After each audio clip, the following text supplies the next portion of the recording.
আসসালামু আলাইকুম সুপ্রিয় শিক্ষার্থীবৃন্দ, আশা করি তোমরা সবাই অনেক ভালো আছো।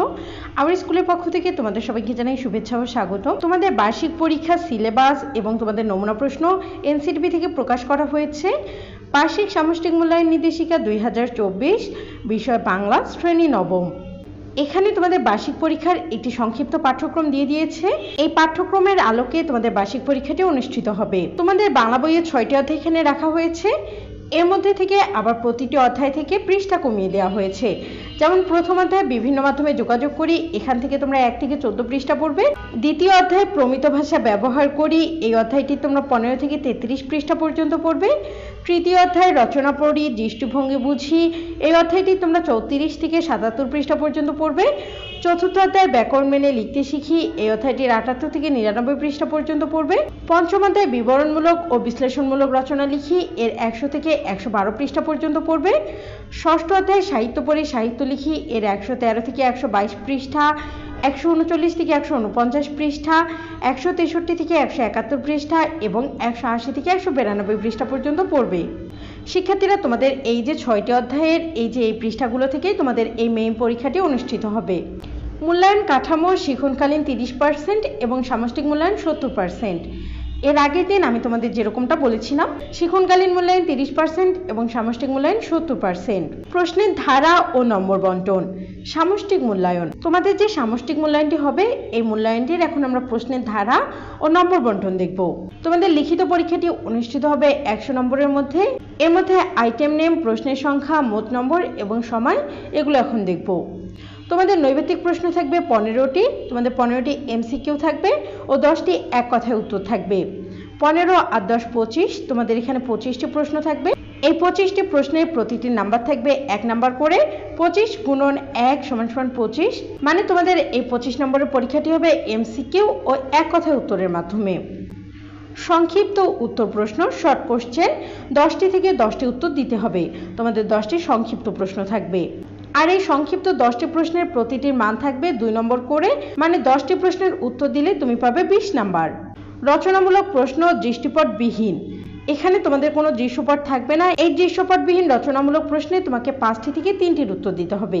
এখানে তোমার 5টি প্রশ্ন থাকবে, তোমাকে 3টা উত্তর দিতে হবে। আর প্রতিটি প্রশ্নের উত্তর করলে তুমি 5 নাম্বার করে পেয়ে যাবে।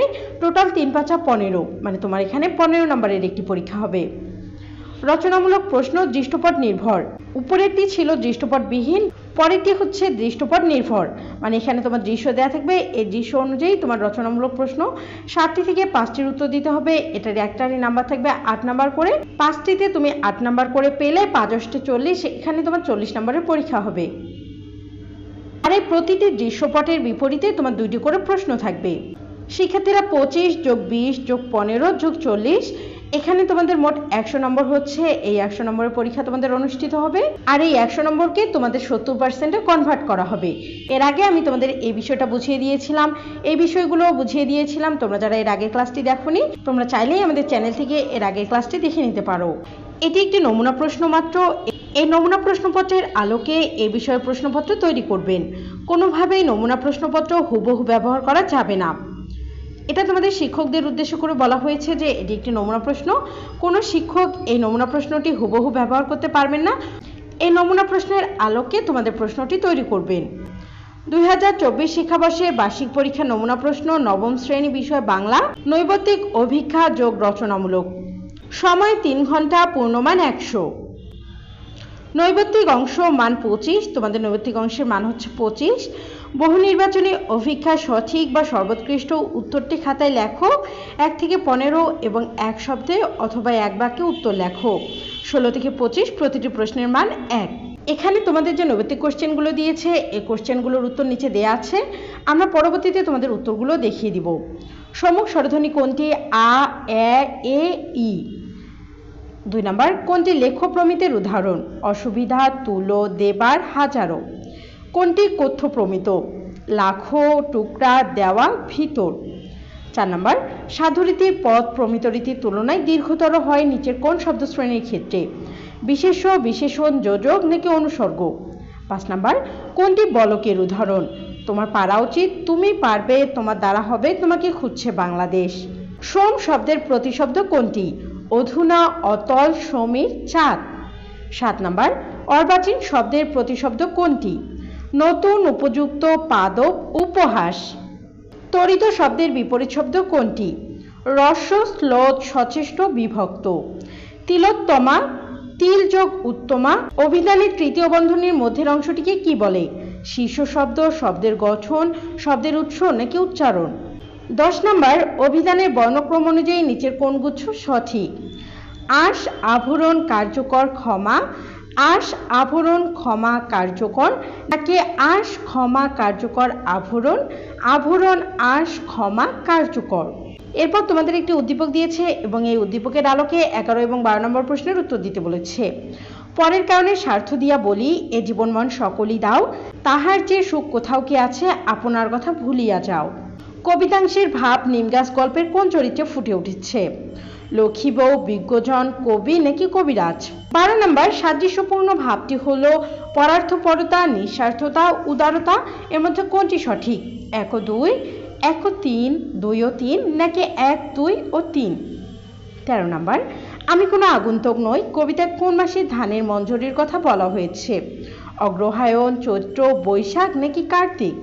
14 নম্বর জন্মভূমি কবিতায় কবি কাদেরকে পাষণ্ড বর্বর বলেছেন? 1 নম্বর স্বায়ত্তবোধহীনদের, 2 নম্বর দেশদ্রোহীদের, 3 নম্বর স্বদেশ প্রীতিহীনদের। এর মধ্যে কোনটি সঠিক? 1 ও 2, 1 ও 3, 2 ও 3 নাকি 1, 2 ও 3? 15 নম্বর কবিতার প্রতি লাইনের শেষের অন্তমিলকে কি বলে? উপমা, অনুপ্রাস, লয় নাকি ছন্দ? শিক্ষার্থীরা আমরা 15টি এমসিকিউ দেখলাম। এখন আমরা যে সংক্ষিপ্ত প্রশ্নগুলো রয়েছে এই সংক্ষিপ্ত প্রশ্নগুলো দেখব। সাহেব, সাহেব, বীর সম্মানিত ব্যক্তি, এখানে শীর্ষপদ কোনটি? 17 নম্বর ভর সন্ধ্যায় লোকটি বাড়ি থেকে বের হয়ে গেল। এ বাক্যে ভর সন্ধ্যা শব্দটিকে কি বলে? 18 নম্বর মেট্রোতে ওঠার জন্য আমরা 2 নম্বর প্ল্যাটফর্মে দাঁড়ালাম। এ বাক্যে 2 নম্বর প্ল্যাটফর্মে কোন বর্গের উদাহরণ? 19 নম্বর দরিদ্র শব্দটির সঠিক উচ্চারণ লেখো। 20 নম্বর বিচিত্র শব্দের বিশেষ্যবাচক রূপ কি হবে? 21 নম্বর স্বরবৃত্ত ছন্দের এক একটি পর্ব কত মাত্রার হয়? 22 নম্বর বাষ্পরথ শব্দের অর্থ কি? 23 নম্বর স্মৃতিস্তম্ভ কবিতাটি বাংলাদেশের ইতিহাসের কোন ঘটনাকে অবলম্বন করে রচিত? 24 নম্বর আমি কোনো আগন্তুক নই কবিতায় কবি নিজেকে কার চিরচেনা স্বজন বলেছেন? 25 নম্বর অলিখিত উপাখ্যান গল্পটি কোন প্রেক্ষাপটে লিখিত হয়েছে? শিক্ষার্থীরা এতক্ষণ আমরা এমসিকিউ প্রশ্ন এবং এক কথায় উত্তরগুলো দেখলাম। এখন আমরা কিছু সংক্ষিপ্ত প্রশ্ন দেখব। এই সংক্ষিপ্ত প্রশ্নগুলো 10টি প্রশ্ন দেওয়া হয়েছে। এই 10টি প্রশ্নের মধ্যে তোমাদেরকে 10টি অ্যান্সার করতে হবে এবং এক একটি সঠিক উত্তরের জন্য তুমি 2 নাম্বার করে পাবে। টোটাল তুমি 20 নাম্বার পাবে এখান থেকে। 1 নম্বর প্রশ্নে বলেছে হীরের মুকুট, নীল পরোয়ানা, খোলা তলোয়ার বলতে কবি কি বুঝিয়েছেন? 2 নম্বর মাথার উপর ঘন নিবিড়, কচি কচি ওই যে পাতা, এখানে কোন ধরনের অলংকার ব্যবহার করা হয়েছে ব্যাখ্যা করো। 3 নম্বর অলিখিত উপাখ্যান গল্পে ঠিকাদার কয়েদিকে নবাবপুত্তর বলে সম্বোধন করেছিলেন কেন? 4 নম্বর গৃহকর্ম নিপুণা লক্ষ্মী বউটার ঠিক এই দশা বলতে লেখক কি বুঝিয়েছেন? 5 নম্বর কবি কেন আসমানে তারা জোনাকিকে সাক্ষী রেখেছেন? 6 নম্বর এই নিমগাছ গল্পে লোকটির সাথে নিমগাছে চলে যেতে ইচ্ছে করলো কেন? 7 নম্বর সবকিছু আগে থেকে ঠিকঠাক করা, মাঝখান থেকে হুট করে কিছু বদলানো যাবে না বলতে কি বোঝানো হয়েছে? 8 নম্বর এই জগতে হায় সেই বেশি চায় আছে যার ভুরি ভুরি কথাটির তাৎপর্য ব্যাখ্যা করো। 9 নম্বর লেখক মোহাম্মদ আব্দুল হাই ইংরেজ জাতিকে কিভাবে মূল্যায়ন করেছেন বর্ণনা করো। 10 নম্বর কান্ডারি হুঁশিয়ার কবিতায় কবি যাত্রীদেরকে হুঁশিয়ার থাকতে বলেছেন কেন? এখন আমরা দৃশ্যপটবিহীন রচনামূলক প্রশ্ন দেখব। এখানে তোমাদের 5টি প্রশ্নের মধ্যে 3টি প্রশ্নের উত্তর দিতে হবে এবং প্রতিটি সঠিক উত্তরের জন্য তুমি 5 নাম্বার করে পাবে। 3 5 15 নাম্বার রয়েছে এখানে। 11 নম্বরে রয়েছে নিচের অনুচ্ছেদ থেকে 5 ধরনের লগ্নযুক্ত শব্দ শনাক্ত করো এবং কোনটি কোন প্রকারের লগ্নক তা উল্লেখ করো। দেখতে দেখতে লোকের ভিড় জমে গেল, চারদিকে গোলমাল হইচই। অনিকাও দেখতে গেল ব্যাপারখানা কি। ততক্ষণে কেদারবাবুর গোনা প্রায় শেষ হয়ে এসেছে।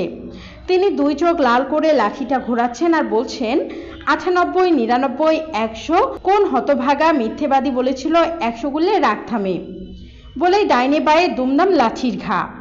তোমাদের এখানে কাজ হলো এই অনুচ্ছেদটি থেকে 5 ধরনের লগ্নযুক্ত শব্দ শনাক্ত করবে এবং কোনটি কোন প্রকারের লগ্নক তা উল্লেখ করবে। 12 নম্বর বিপরীত শব্দ ব্যবহার করে নিচের হ্যাবাচক বাক্যকে নাবাচক বাক্য এবং নাবাচক বাক্যকে হ্যাবাচক বাক্যে রূপান্তর করো। সে অপরাধী নয়।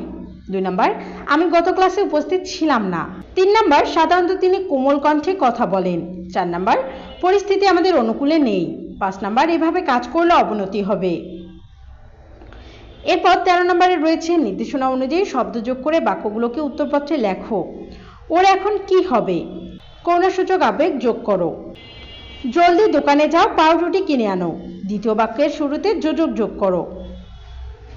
তিনি বাড়িতে আসবেন, কালবাচক ক্রিয়া বিশেষণ যোগ করো।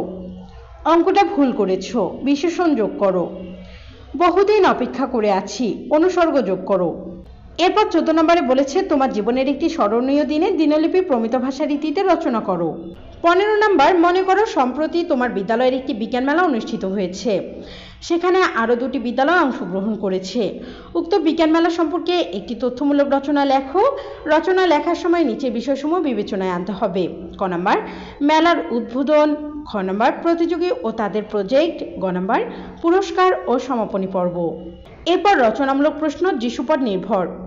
এবার আমরা দৃশ্যপট নির্ভর রচনামূলক প্রশ্নগুলো দেখব। এখানে তোমাদের 7টি প্রশ্ন থাকবে। 7টি প্রশ্নের মধ্যে তোমাদের 5টি প্রশ্নের উত্তর দিতে হবে এবং প্রতিটি সঠিক উত্তরের জন্য তোমাদের মার্কস থাকবে 8 নাম্বার করে। 5টিতে তোমরা পাবে 50 40 নাম্বার। 16 নাম্বার, নিচের কবিতাংশটি পড়ে সংশ্লিষ্ট প্রশ্নের উত্তর দাও।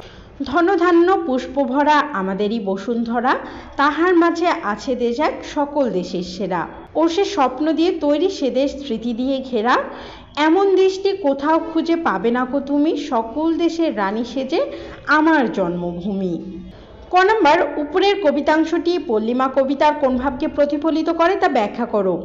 খ নম্বর, উপরের কবিতাংশে কাঠামো, উপমা, অনুপ্রাস, ছন্দ, লয় ইত্যাদি বিশ্লেষণ করো।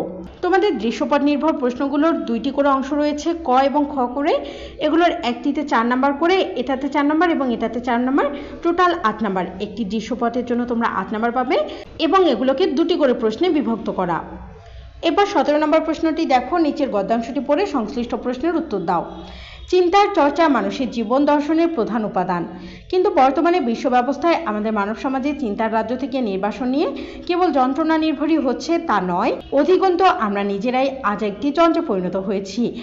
বিজ্ঞান ও প্রযুক্তির নতুন আবিষ্কারকে জীবনের প্রয়োজনে ব্যবহার করে জীবনকে উন্নত করার বদলে যন্ত্রের কাছে আমরা সমর্পণ করেছি জীবনকে, যার ফলে যন্ত্রের উৎকর্ষের সঙ্গে তাল রেখে মানুষের মানবীয় গুণাবলী উৎকর্ষমণ্ডিত হচ্ছে না। মানুষের মানবিকতার বিজয় পতাকা উদ্দীর্ণ রাখতে হলে অবশ্যই জীবনের যথার্থ উদ্দেশ্য সম্পর্কে চিন্তা করতে হবে। বিবেচনাহীন ভোগ প্রবণতা মানুষকে পশুর চেয়ে নিকৃষ্ট করে তোলে, যা অবশ্যই আমাদের কাঙ্ক্ষিত নয়। তাই নতুন যে কোনো কিছুকে স্বাগত জানানোর আগে জীবনে তার প্রয়োজন কতটুকু বা জীবনের জন্য ক্ষতিকর কিনা এই প্রশ্নগুলোর উত্তর গভীরভাবে খুঁজতে হবে। এই অনুচ্ছেদটি থেকে তোমাদের 2টি প্রশ্ন দিয়েছে। ক নাম্বার, উপরের গদ্যাংশটি গঠনের দিক থেকে কোন শ্রেণীর প্রবন্ধের নমুনা বলে তুমি মনে করো, তোমার মতের পক্ষে যুক্তি দাও। এটার জন্য তুমি 4 নাম্বার পাবে। এরপর খ নাম্বার, উপরের গদ্যাংশটি তোমার পাঠ্য সভ্যতার সংকট প্রবন্ধের বক্তব্যকেই সংক্ষিপ্তভাবে ধারণ করছে, মন্তব্যটি পর্যালোচনা করো। এটার জন্য তুমি 4 নাম্বার পাবে। টোটাল এই প্রশ্নটির জন্য রয়েছে 8 নাম্বার। নিচের কবিতাংশটি পড়ে সংশ্লিষ্ট প্রশ্নের উত্তর দাও। আবার আসিব ফিরে ধানসিঁড়ির তীরে এই বাংলায়, হয়তো মানুষ নয়, হয়তো বা সংকোচিল শালিকের বেশে, হয়তো ভোরের কাক হয়ে এ কার্তিকের নবান্ন দেশে, কুয়াশার বুকে ভেসে একদিন আসিব এ কাঁঠাল ছায়ায়, হয়তো বা হাস হব কিশোরীর ঘুঙ্গুর রহিবে লাল পায়, সারাদিন কেটে যাবে কলমের গন্ধ ভরা জলে ভেসে ভেসে, আবার আসিব আমি বাংলার নদী মাঠ ক্ষেত ভালোবেসে, জলাঙ্গির ঢেউয়ে ভেজা বাংলার এ সবুজ করুণ ডাঙ্গায়। ক নাম্বার, কবিতাংশে কবি ভাবনার সাথে আমি কোনো আগন্তুক নই, কবিতার কবির যে ভাবনার মিল রয়েছে তা ব্যাখ্যা করো। খ নাম্বার, কবিতাংশটিকে মূল ভাব প্রমিত ভাষায় লিখো। 19 নাম্বার, নিচের অনুচ্ছেদটি পড়ে সংশ্লিষ্ট প্রশ্নের উত্তর দাও।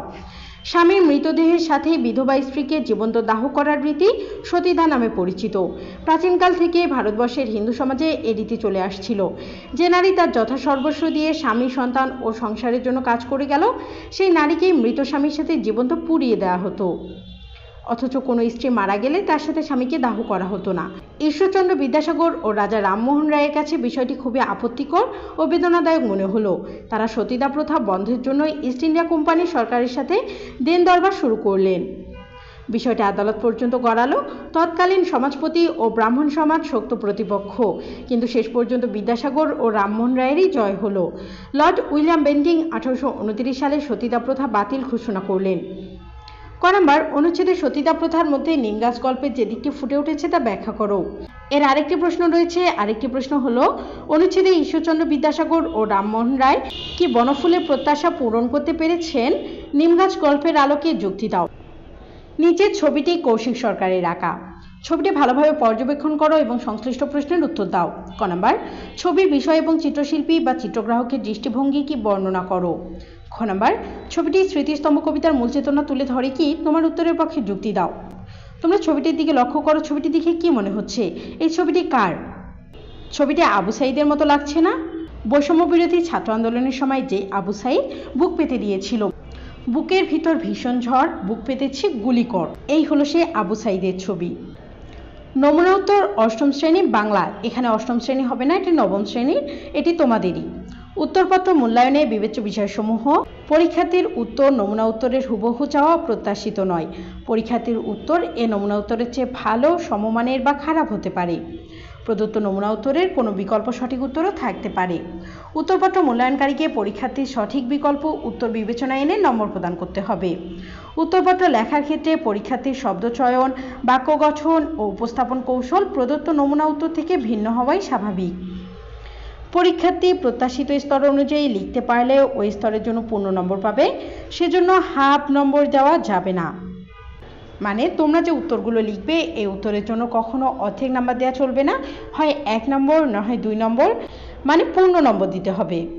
নৈবেদ্যিক অভিক্ষার উত্তর: 1 নম্বর ঘ রসই, 2 নম্বর ক অসুবিধা, 3 নম্বর ক লাখো, 4 নম্বর ঘ অনুসর্গ, 5 নম্বর তুমি পারবে, 6 নম্বর চাঁদ, 7 নম্বর নতুন, 8 নম্বর স্লোত, 9 নম্বর শব্দের গঠন, 10 নম্বর খ আশ আভরণ ক্ষমা কার্যকর, 11 নম্বর লক্ষ্মী বউ, 12 নম্বর ক 1 ও 2, 13 নম্বর ক কার্তিক, 14 নম্বর খ 1 ও 3, 15 নম্বর অনুপ্রাস, 16 নম্বর সাহেব, 17 নম্বর বিদেহের সম্প্রসারক, 18 নম্বর ক্রিয়াবিশেষণ, 19 নম্বর দরিদ্রতা, 20 নম্বর বৈচিত্র্য, 21 নম্বর 4, 22 নম্বর রেলগাড়ি, 23 নম্বর 52 ভাষা আন্দোলন, 24 নম্বর কদমালি, 25 নম্বর উপনিবেশিক শাসনামলের প্রেক্ষাপট।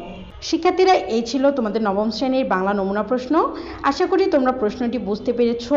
তোমাদের এই চ্যাপ্টারগুলোর ক্লাস আমাদের ইউটিউব চ্যানেলে দেওয়া আছে, তোমরা চাইলেই আমাদের চ্যানেল থেকে এই ক্লাসগুলো করে নিতে পারো এবং তোমাদের প্রিপারেশনকে মজবুত করে তুলতে পারো।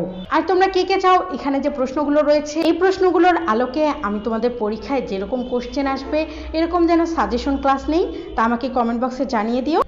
আর তোমরা যদি চাও তাহলে আমি এই নমুনা প্রশ্নটির উত্তরও তোমাদেরকে দিয়ে দিব, তোমরা আমাকে বিষয়টি কমেন্ট বক্সে জানিয়ে দিও। আমাদের কাছে আমার একটা রিকোয়েস্ট, তোমরা যারা এখনো আমাদের চ্যানেলটি সাবস্ক্রাইব করোনি তারা আমাদের চ্যানেলটি সাবস্ক্রাইব করে আমাদের সাথেই থেকো। ধন্যবাদ।